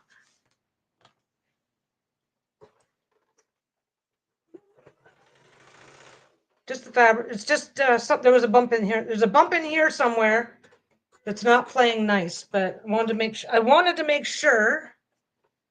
Last thing I want to do is go fuck it, and then find out that my machine's doing something that needs to be fixed. Yeah, I don't have to go all the way back to these corners because when I zigzag it all together, that's going to get sewn down anyway. Yeah, no shit, eh? All I have to do is reach blindly. Right. There we go. Yep.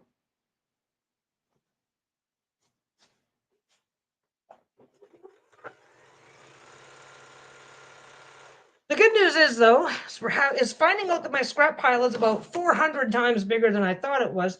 It's been a really quiet day. I think you're the only one chatting today, Jenny. You have me all to yourself. Oh, then again, we are moving. Okay, just because things are quiet doesn't mean nobody's doing anything for Christmas. So I guess there's people out. Do you have Christmas plans, or are you a bah humbug?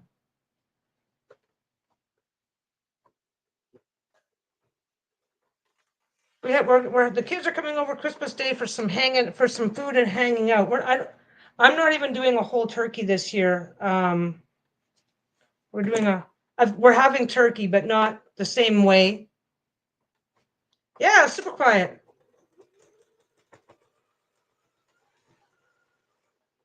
That's fine. Sometimes it is. Yeah, yeah. I'm showing only one person, and that's you.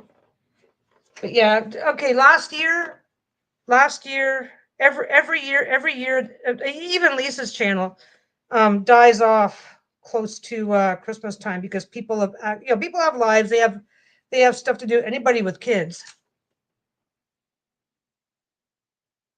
Oh, nice, nice. Yeah, so that one's done.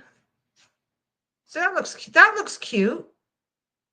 There's the little tiny bit in the corner, and I think by the time this is a very small piece and a very large quilt, I think we're going to be not concerned. Oh, this will make a nice backing. Now I did set those bigger pieces aside, and I will be ironing. I'm trying to avoid the nice thing about this particular batting. The nice thing about this particular batting that I like, when you start working it in bigger pieces, like I said, it has to have stitching at least every 10 inches. So I'm going to have to put maybe something through the middle. Actually, I don't think I do because it's going to be done all the way around. So it should be fine. One nice thing about this batting is that once you get your stuff on, it's very sticky to itself. So as long as you don't have a lot of, as long as you don't, it can be a little crumply. Yeah, I think the dots will disappear. I don't know, but yeah. So you're going. Yeah, no, this is a really nice feature. I actually really like this batting, but of course when you're working, I don't know. I think I am going to put a single line through the middle. And I get that I'm using black. I should probably switch out for a different color for a while. And I don't think it's going to matter though, because I'm going to be using such intentionally bright fabric. There. It's just a single line through here. I'm not measuring these lines. I refuse to measure anything that I don't absolutely have to measure like this. But well, it's gonna be nice getting to spend a week with mom. I haven't seen my mom in 20 years. We are not on speaking terms. But that's her own damn fault.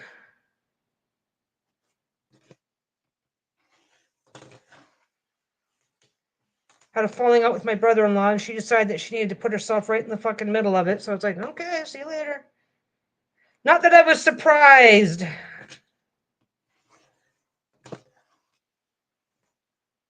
Okay. You're supposed to put your blade away. Do I remember? Of course not. Of course not. Okay.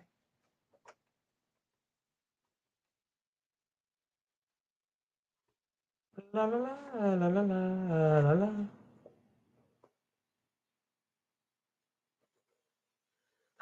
I haven't been keeping track.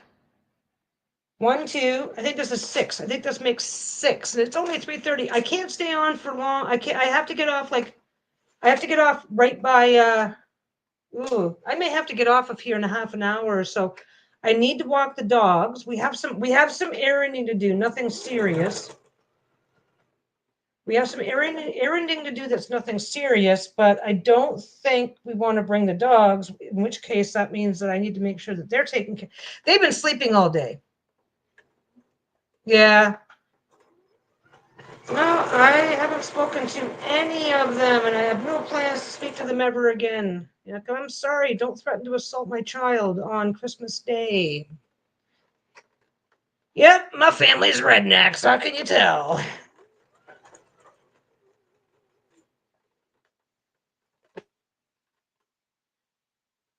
But think I'm gonna go a little bit. I keep saying I don't need to go back into that corner, but I probably should at least a little bit, at least a couple of stitches. It just helps hold it more solidly in place until I am ready to start piecing it all together. I think I'm gonna try and clock watch a little bit. Yeah, I know, and they didn't even notice.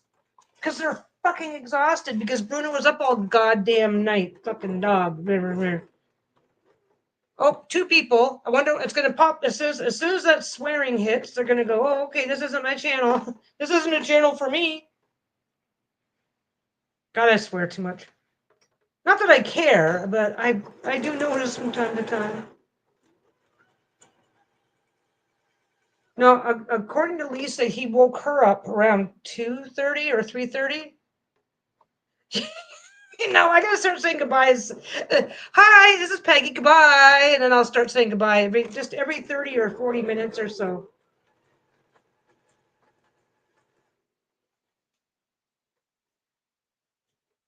This seems to be it seems to be a family trait. My entire family is this way.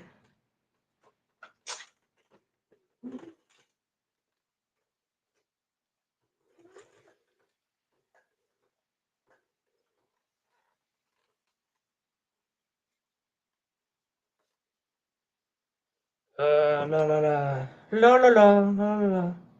Had a person in my Etsy group today. I'm like, people are dumb. Can I say that people are dumb? I can say that people are dumb. So I do. I've mentioned before. I have the Etsy Canada group, right? No big deal. Somebody comes in today. Somebody comes in today. I'll regale you with this story. I haven't even told Lisa yet. It's just dumb. People are dumb. Okay, so a woman comes in and she's asking questions. She wants to do tarot readings on Etsy, which there's a way to do it. Okay.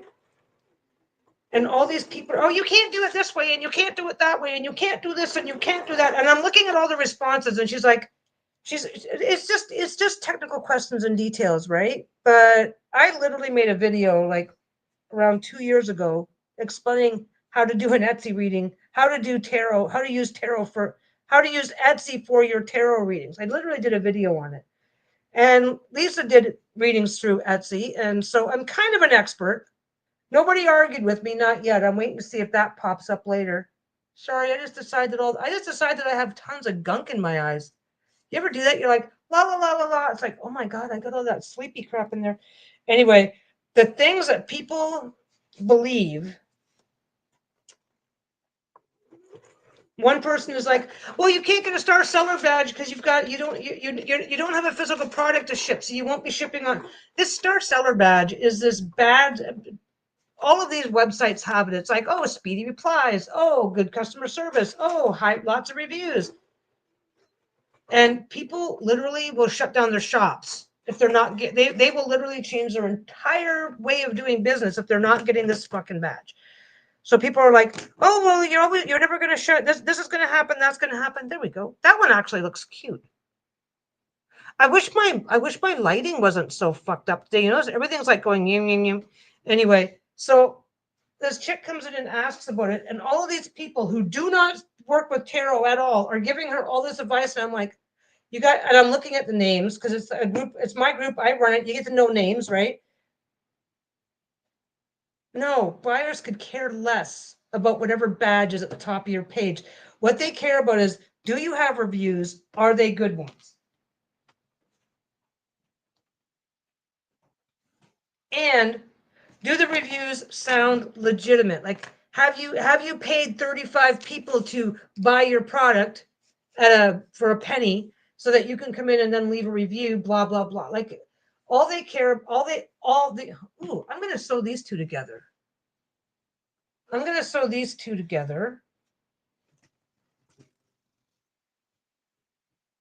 It look like stars. Will it look like stars? Maybe, I don't know. Maybe I should. Yeah, I know what I'm going to do. I've only got half an hour left and I have to go, and I've already done. Let me just bring my thing up. 1, 2, 3, 4, 5. I've done 6. I've done 6 today. And I've mostly just been babbling on about bullshit. So I'm okay. So this will be 7. This will be 7, and maybe it will be number 8. Fine. This will be 7, and then whatever's left over will be 8. How does that sound? Anyway, no, it was funny though because they're coming in. Buyers do not care about these badges. They do not care about these badges, but sellers, it's really hard to describe. And okay, it is really hard to be nice sometimes. A lot of sellers on platforms like Etsy are hoping to pay their bills with it. Yeah, this is the next one, so we're good. A lot of sellers on Etsy, they're hoping to pay their bills. I mean, I never started off with that as my objective, but I did end up making enough to take on a car payment and bought the car. So it's like, yeah, I get it. That's fine. But then they're so busy being about, they overwork their business to the point where they can't figure out why they're coming in and they're giving this person all this advice and they're telling, well, you can't, there's a thing called account reserve. I gotta go iron this open. Be right back. This is perfect timing. Come on.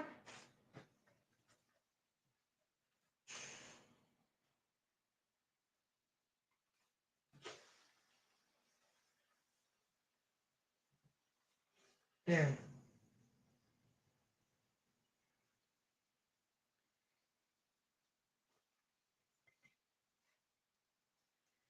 Anyway, I know the details don't matter to you, and that's fine. I'm just in babbly mode, and I can get away with it because, nobody else can turn this on. Anyway, so they're giving her all this advice. Well, you can't do this, you can't do this, you can't do this. And most of it was wrong. And I was really surprised because it's like, I wasn't surprised, but I was surprised that you guys are coming in to help somebody, giving them advice that doesn't work, because in spite of your 5, 8, 10 years of experience selling on Etsy, you still don't know how the fucking platform works. And these are the same people that are constantly whining, and I do mean whining. Here, I'll let you have something to watch.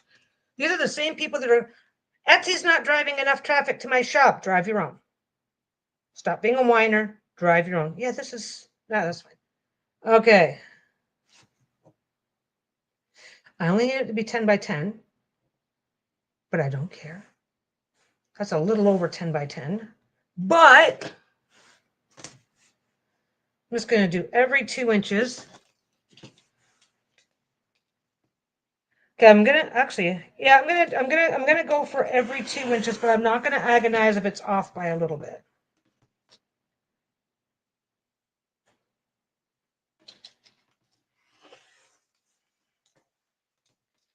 So yeah,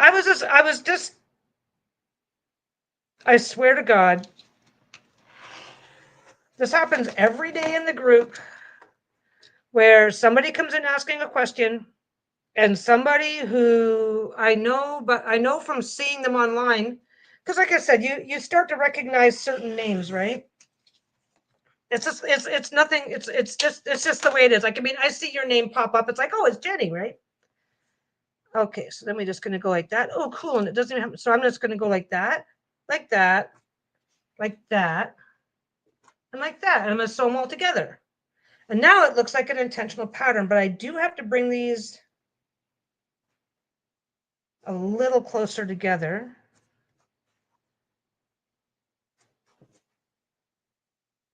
I don't care if they're exact, but I'm definitely going to be trimming off here and here to make it 10 inches.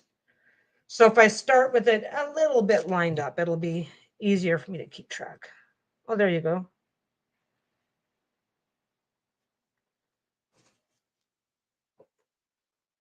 Anyway, so yeah, so I'm like, because these are the same people. These are the same people. Okay, I get people coming. Now we're in Canada, right? Oh, Etsy isn't doing enough to advertise Canadian sellers to American customers. Well, no, we have a tariff problem. Hey, Linda. The other quilt top here. I will stop and go get it for you. It's the top. The patch is done. I didn't finish it yet because I'm still trying to sort out how big I want it to make and what method I wanted to make it in. I have trimmed it though. I have trimmed it to get to the size that I want. So it's going to be, so this is it. This is it. This is the centerpiece finished. So that's what it looks like finished. It's a little wonky and that's intentional, but it's quote, quote, centered, quote, big quote. We've got all of this already fraying up in the center. So a lot of, once it's been washed a couple of times, a big chunk here is going to disappear, which is fine. Everything else is sewed down and the ends are sewed down. So, and it's already starting to fray at the edges. So now it's just a matter of deciding, do I want to make a full top and then quilt it? Do I want to do quilt as you go? And the other question being, what size do I want it to be? Do I want a couch throw size? Do I want single bed, double? Yeah, it's awesome. I cleaned out my email folder. I need your address because I'm going to send you a panel.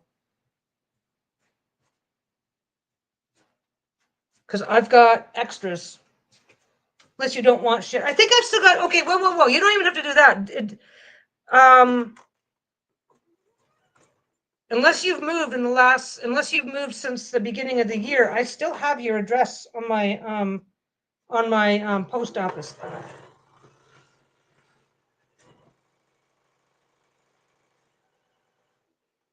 I looked it over. There's a couple of things I could have done. There's a couple of things. So as long as your address is still the same, you don't got to send me anything. Oh, I'm gonna put this down here. Anyway, yeah, no, just okay. It frustrates me no end because I'm running a group for almost 10,000 people who would like very much. Oh, perfect. Then I've still got your address. I've still got your email address. If I've managed to fuck it up, I'll just email you and get your address. But I think I still have it in my Canada Post makes me do a thing where I end up keeping it because I have an account with them. Okay, wait a second. What am I doing? That's what I'm doing. I'm just making a quick little thing. I've been working on the ugly quilt today because I still need to decide. Like I said, I don't have to be in a rush to finish it. It's just for us. It's not leaving the house. So I can do whatever I can finish it. I'm probably going to try and finish it next week, but you know how quilting works. I have to make sure that I'm doing it. I have to make sure I have to decide on the size and how I'm going to put it all together before I move on to next steps.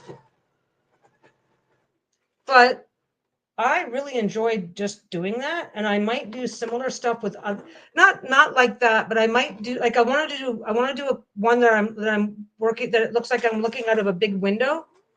So the window frame one, because I did a little mini window frame on the crow stuff, but I want a big one. So I might do a better one of those on a different panel. Okay. Now I am not agonizing about everything lining up. So this guy can go, I'm going to put this guy really close just because I can. Yeah. Almost touching. I want it to be really obvious that I'm not trying to match these up. It's a better look. Anyway, so back to the bitching. I've got almost 10,000 people in my Etsy group, and they're asking and they ask questions, they get answers. That's fine. But then they come in, well, you can't do this. Yeah, like it's a patch for the ugly quilt anyway. So if it ends up being an effect I don't like, I'm not invested. That's the better way to put it. It's not about if it ends up being an effect I'm not entirely happy with, I'm not invested because it can still have a very, very happy life. And that goes like that. Yeah. Okay. And then this one can go like that. We'll try and go a little bit. It's not going to be 10 inches wide, which is fine. I'm gonna have to stop and go iron it in a second. Yeah, I have to get off here by 4 though, Linda, so I'm not around for much longer. I just want to make sure that we've got some erranding to do tonight, which is no big deal, but menopause has been kicking Lisa's ass. And so we just want to get it over it. We want to get it over and done, and that's not going to happen if I'm not ready when she is. Anyway, but yeah, it's like I don't know if I want to call it frustrating or not. But I'm like, you guys are dumb. You guys are trying to pay your fucking bills, you guys are on Etsy to try and pay your bills, and then something comes up asking about a topic, and this isn't something where they should have asked me because I do not advertise on my. I don't allow advertising. I don't advertise. We don't talk about any of that stuff on my Etsy shop. So nobody knows that I would know exactly how to sell a tarot reading on Etsy. Nobody knows this, but here's the thing. I'm reading the advice. So this chick comes in, I'm going to do this for offering tarot readings on my Etsy shop. What do you guys think? And they're coming in giving her advice that's going to get her shut down if she takes it. And I'm like, and these are from people who are trying to make a go of it so they can pay their bills. And there's a couple of people that have staff. And like, oh, well, you have to do this and you have to do this and you have to do this because it's a digital good. You have to do it's like, no, you don't. And they don't know they're like, because this is how they do it. And it's like, this is why you're only making enough for a part-time job and you can't go full-time. And it's like, oh my God. So I just responded to a couple of people. I linked the video and I said, this is the video I made a couple of years ago. So either I'm going to have everybody coming back going, I'm an Etsy expert and this is not how it's done, or I'm going to have whatever.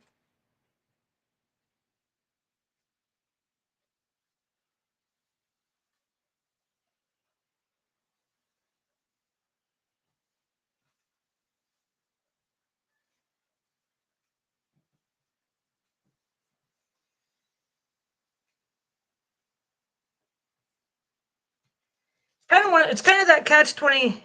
Yeah, I like how this turned out. Let me just get it. Let me get it on a backing. I found some pre-cut pieces of batting. Of this is cotton batting, like the regular kind, like the whatever the fuck kind it is. I'm in swear mode. Oh my God, I'm so bad today. Um, I found this at the bottom of a bin, so I decided I'm going to get it used up today. Well, maybe not today. I've done 6 blocks already. I always forget. Look. It was lining up to be at least 10. Yeah, no, it looks really good. It looks like stars and moons. That's kind of that's kind of the effect I'm hoping for anyway. Yeah, this laid out to be almost 10 inches. That's how much I lost just to the seam allowance. Do I have any more? If I throw this piece on, I get a 10 by 10. Just hold my beer. I throw that one on this side because it's almost exactly the right length.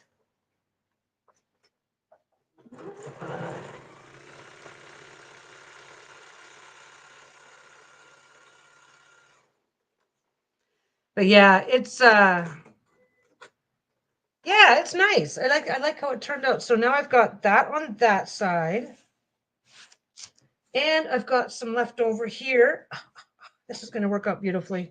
They don't have to be 10 by 10, but since it can, I might as well. I've got a bunch of, I made I made the decision that I do not want to do too many tiny pieces, because once I get to those little tiny pieces, I'm probably going to like custom size the leftovers. We got to make sure that's lined up. Okay, that's good enough.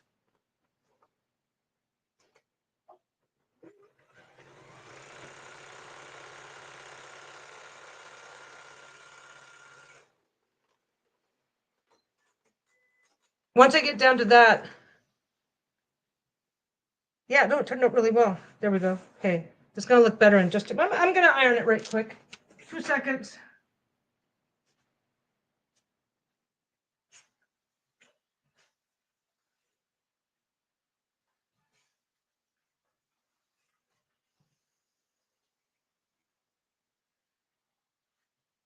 I already know I'm taking most of this off, so there's just no point in trimming it twice. So let me see what we got here. Just going to put it on from the back. Beautiful. Okay. That's about right. That's about right. They're not perfect because they're not supposed to be. Okay.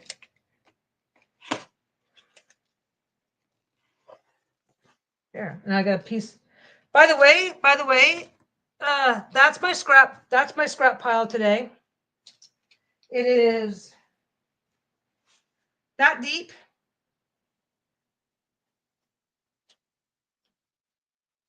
So I was hoping you'd show up today, Linda. Expect a care package.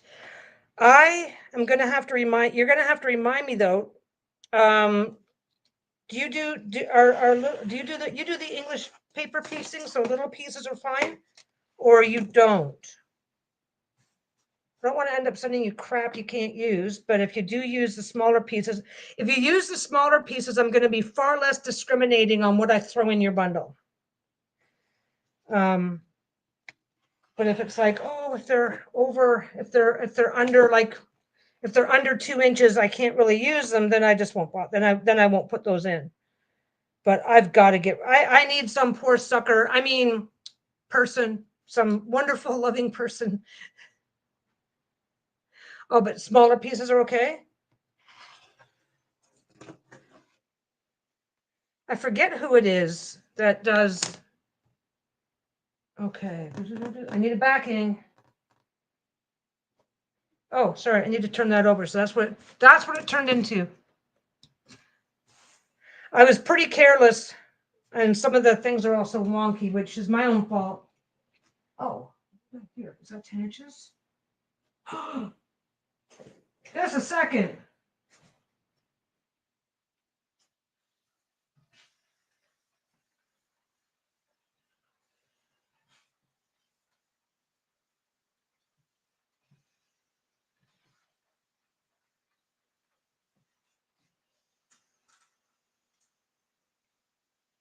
There we go.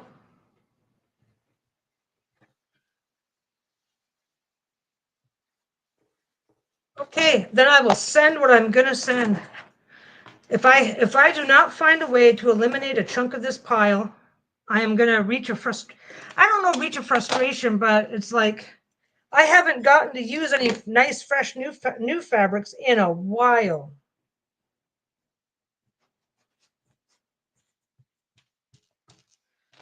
Okay. I'm going to finish this. The dogs don't need a massive amount of time for their walks. I'm going to finish this block, and then I do have to go. So this is, unless I start babbling, but yeah, basically in the Etsy group that I run, there's new people coming in all the time asking questions. There's experienced people always around to answer questions. And then every now and again, something happens to really highlight. I know we're at 2 minutes, but I want to finish this one. Look at the back. The back, it's going to be cute. I want to finish this one. Can I finish this one, Jenny, please? Please, can I finish it? I told Jenny I had to go at 4. Whoa, look at that. Look at that. Perfect fucking timing. Hi, what's up?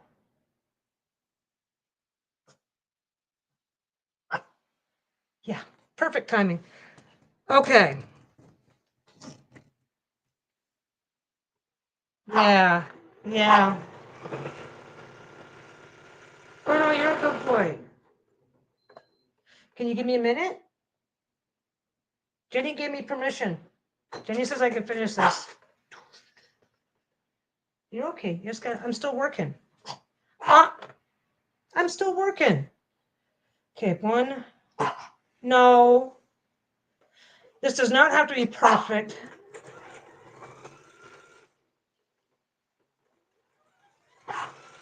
Nope. I gotta finish this.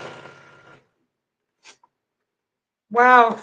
I hate it. I'm at the end. I'm at the end here, and the machine itself just automatically put in the next couple of stitches without waiting for my permission.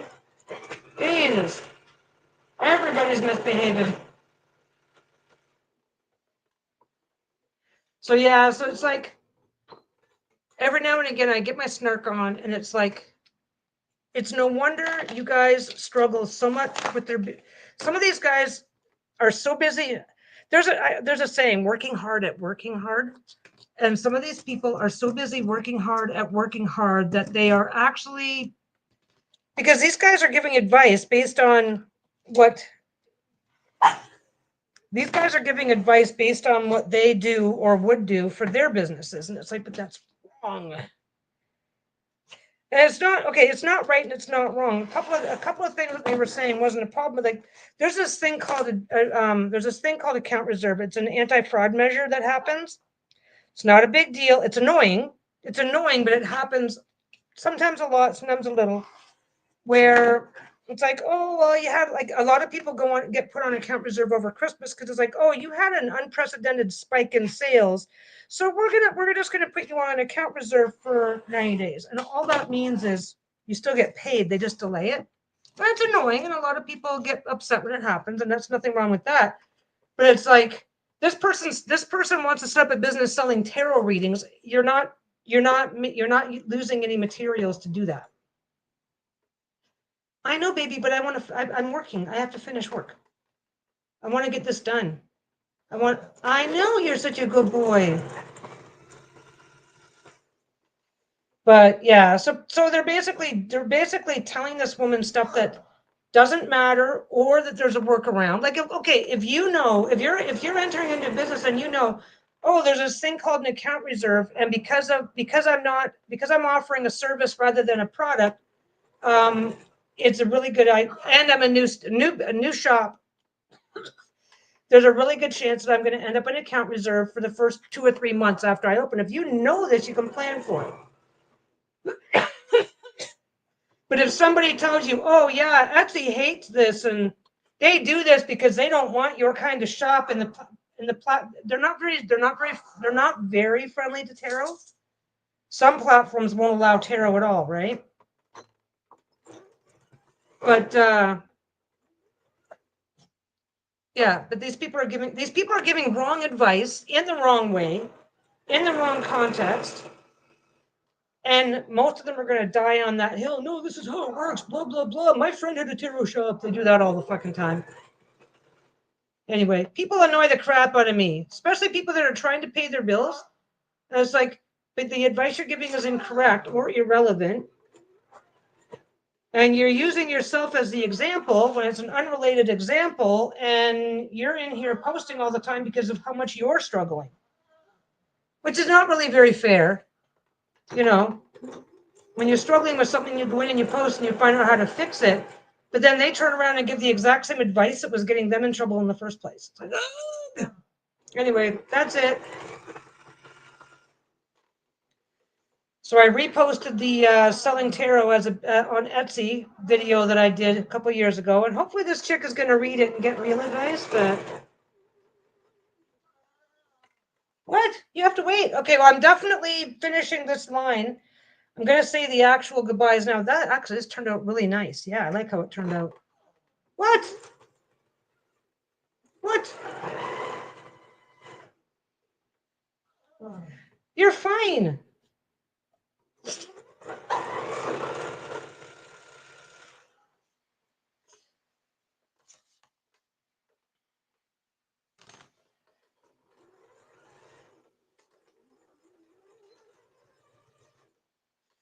There. It's done. No, not this time. No, I'm not gonna kick anybody from the group. But like I said, it's very like you just kind of roll your eye. I don't know. You just kind of sitting there going like, you're in here complaining about A, B, and C, and then if this is okay, I don't know how to explain it. If you're in here talking about the various ways in which your shop struggles all the time, and then you're giving people the exact same advice that you wouldn't take when you had the same problem. It's like, if you were to have, if that's how you're running your business, this is why your problem isn't resolving itself. And it's like, you can it's okay. It's like you work, Jenny, you work with students. You can only do so much to provide the information. At some point, it's on them to either learn or not. That turned out really well. And look at the back. So it looks cohesively stars all over the place. Yeah, I like that. I like that. But yeah, so that was my, but then again, now it's certainly not helping that super bad insomnia on Tuesday and Dippy over here keeping me awake half the night. But anyway, I'm going to go get these guys sorted out so that I can ignore them when I know I heard that. You were such a good boy. He is such a good boy. This is what he was doing last night. No, not that. He wasn't barking. But he was doing all of the rest of it. That's where I woke up to at like 3 a.m. Yeah, exactly. So it's like after a certain point, it's like, oh, here's the information you need, and then it's like, and that's all you can really do. All you can really do. So I answered a couple of the questions this woman had, regardless of what other people were trying to tell her, and then I linked to the video. So hopefully she'll look at it. Hopefully she'll look at and now this is the snarky. This is the snarky part, but if they've ever heard of Lisa, or if this person has ever heard of Lisa or I, they may take it more seriously, which will help them. But yeah, it was like, why are you people giving this advice? You wouldn't take this advice when it was you that needed it. But anyway, there's my mouse. I'm gonna go now. I'm only 6 minutes late. Now, considering my usual time frames, this is doing really good. Yeah, absolutely, no problem. I like sending out care packages to people who can use them. And now that I sorted out the tariffs on those, happy to send you the first one.